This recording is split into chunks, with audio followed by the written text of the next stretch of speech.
చెప్తా ఉంటాడు, నా మైనారిటీస్ అని. వాస్తవంగా చెప్పాలంటే జగన్మోహన్ రెడ్డి మైనారిటీల ద్రోహి జగన్మోహన్ రెడ్డి అని చెప్పాల్సిన అవసరం ఉంది.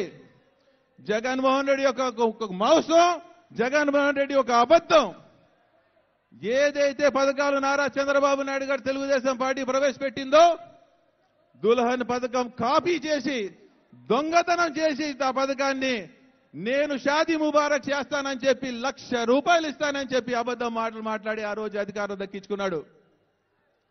4.5 సంవత్సరాలు అయిన తర్వాత కూడా చంద్రబాబు నాయుడు గారు ఇచ్చే ₹50,000 కూడా ఆపేశాక ఇతను ₹1,00,000 ఇస్తానని అబద్ధం చెప్పి ఈ రోజు వరకు కూడా ₹1 ఇవ్వలేదు. మైనారిటీస్ అందరు గుర్తుపెట్టుకోవాలి. అలాగే మనం అందరం చూస్తా ఉన్నాం, ఎంతో మందికి హామీ ఇచ్చాడు జగన్మోహన్ రెడ్డి, ఒక్క లోన్ కూడా ఇవ్వలేదు. ఈరోజు మైనారిటీస్ ఎంతో వెనుకబడి ఉన్నారు.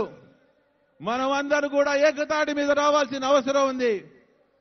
త్వరలోనే ఎలక్షన్ రాబోతా ఉన్నాయి. 2024 ఎలక్షన్లు ఇక 100 రోజులే ఉన్నాయి. త్వరలోనే మనం అందరం కూడా, ముస్లిం సోదరులందరూ కూడా, రంజాన్ కూడా రాబోతుంది. ఎలక్షన్ టైంలోనే రంజాన్ కూడా రాబోతుంది. మనం అందరం చంద్రబాబు నాయుడు గారంటే రంజాన్ గుర్తొచ్చింది. ఎందుకంటే ఆ రోజు రంజాన్ తోఫా ఇచ్చిన 25 లక్షల మైనార్టీ కుటుంబాలకి ఘనత ఎవరు ఉన్నారంటే నారా చంద్రబాబు నాయుడు గారని గర్వంగా చెప్పుకోవాలి.